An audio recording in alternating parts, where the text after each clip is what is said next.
Hi guys, this is Uglyfell again, and today I want to do another 10 count, and it's about the 10 best or greatest match series of all time. If you don't like if you don't share my opinion, write it in the commentary section. I'm gonna start with the rank number 10 now. El Generico or Sami Zayn versus Kevin Owens or Kevin Steen, and this is because everywhere they went at each other, whether it be Ring of Honor, Pro Wrestling Guerrilla in Canada or WWE, they always delivered. And especially in 2009, 2010 in Ring of Honor, it was phenomenal leading up to their mask versus career match or whatever. It was just great, and they always delivered, and they have delivered so many times in so many places. This just has to be on this list, especially as I'm a mark for both of them. Rank number 10, Edge and Christian versus the Dudley Boys versus the Hardy Boys. Well, you might tend to disagree, but let's look at the facts here. The 3 TLC matches they had in WWE were not only great or highly entertaining per se, they were very influential on the wrestling we know today. Look at every ladder match we have seen since then. Well, since back then, all were influenced by these 3 TLC matches. And we haven't seen this stuff before, so it obviously deserves a rank here on this list. At rank number 8, Chris Hero versus CM Punk, the legendary IWA Mid-South match series in the early 2000s. They had an almost 1 hour long ladder match throughout the whole arena, or hall, a 90-minute plus 2 out of 3 falls match. And back then we saw 2 great, awesome young talents that knew how wrestling would look in the 2000s and 2010s. And they have wrestled that style back then before most people knew this style existed. So it's awesome, and you could see back then what kind of star CM Punk would evolve, because he had it back then too. Definitely has to be on this list. Bryan Danielson versus Nigel McGuinness.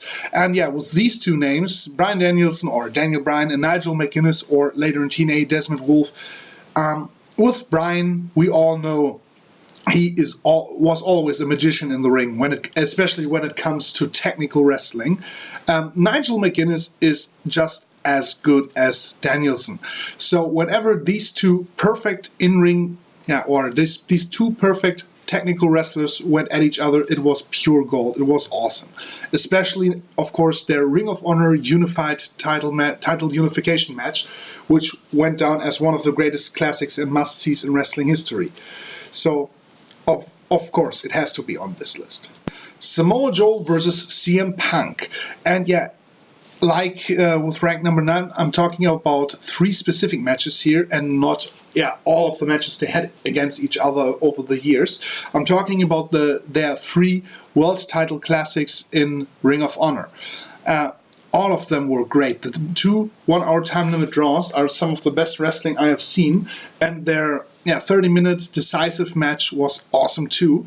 And for too many people, this was for the years, or for the 2000s, this was the same as Ric Flair versus Ricky Steamboat in the 80s, and I can agree with that. Mitsuharu Misawa versus Kenta Kobashi. And just look at the resume of those 2 guys. And they both are Japanese wrestling legends, and their matches have proven why. They were a tag team in the early 90s and mid-90s, and sometimes later on, but often for the Triple Crown Championship of All Japan Pro Wrestling, they had to face each other, and it was just the definition of heavyweight wrestling perfection in the 90s. And of course, in the mid-90s, late 90s, early 2000s, they had so many classics against each other. It's just pure awesomeness. The great one I was talking about, Ric Flair versus Ricky Steamboat. And what they did, especially in 1989, it's just for eternity. It was pure awesomeness. It was technical perfection. It was tons of drama. It was very thrilling to watch, and at that time it was the best wrestling that you could have seen anywhere in the world. And yeah, well, it's just a trilogy for all time, one of the best trilogies of all time. And there are other matches in the early 80s or late 70s when Steamboat learned, so to speak, from Ric Flair. They were all awesome too, but these three matches, they will be remembered for eternity by wrestling fans. Mitsuharu Misawa versus Toshiaki Kawada. And yeah, well, you basically could copy and paste what I said about Misawa versus Kobashi, with the little difference that Kawada and Misawa always were a little bit more stiff, and yeah, maybe even a little bit more dramatic and a little bit more suspenseful, but in the end, it doesn't matter whether you're talking about Kobashi, Kawada, Misawa, any of those pairings is just plain, or was just plain awesome. And yeah, especially the 1994 bout between Kawada and Misawa, which is considered one of the best matches of all time, puts this match series a little bit ahead of the other Misawa series. Ranked second is Dynamite Kid versus Tiger Mask. What they did in the early 80s, it was probably one of the most influential match series of all time. They defined what junior heavyweight wrestling would become. They popularized it around the globe, and all of the matches were just plain awesome. And they had the first 5-star match, and this 5-star match isn't even considered the best. They had so many great matches, so to speak, on a daily basis against each other. It's just out of this world.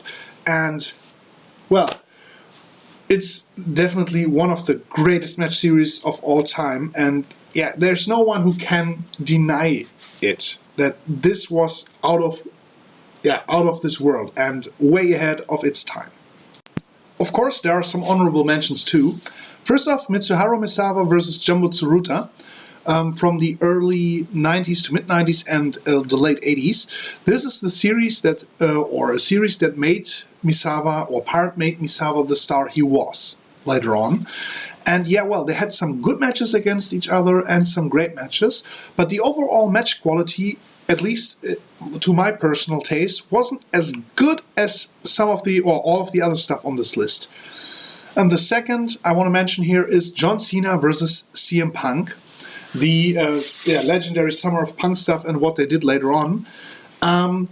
They had great matches and probably would have pushed the Zayn Owens or the Generico Owens or the Edge and Christian Dudley's Hardy stuff off this list, but there was so much booking crap going on and so much pushing the matches down the card in favor of other less good matches. It just, it was great, but just isn't enough for the top 10. The first place, finally, goes to Kazuchika Okada versus Hiroshi Tanahashi. Every match they had since 2012 when Okada returned to New Japan Pro Wrestling has been an instant classic. They are just not capable of having just a good match against each other. They're always at least great, most of the time even better. What these two do is just out of this world, and every match they have and had is always a must-see. You just cannot get any better in the ring than these two are against each other, and every wrestling fan has to see these matches in order to be really a wrestling fan, and not just a WWE fan or whatever. Anyway, I hope you enjoyed my list, and I'd be happy if you tuned in for some of the soon-to-come reviews, previews, maybe other 10 counts, and all the other crap I do on this channel. Well, so long.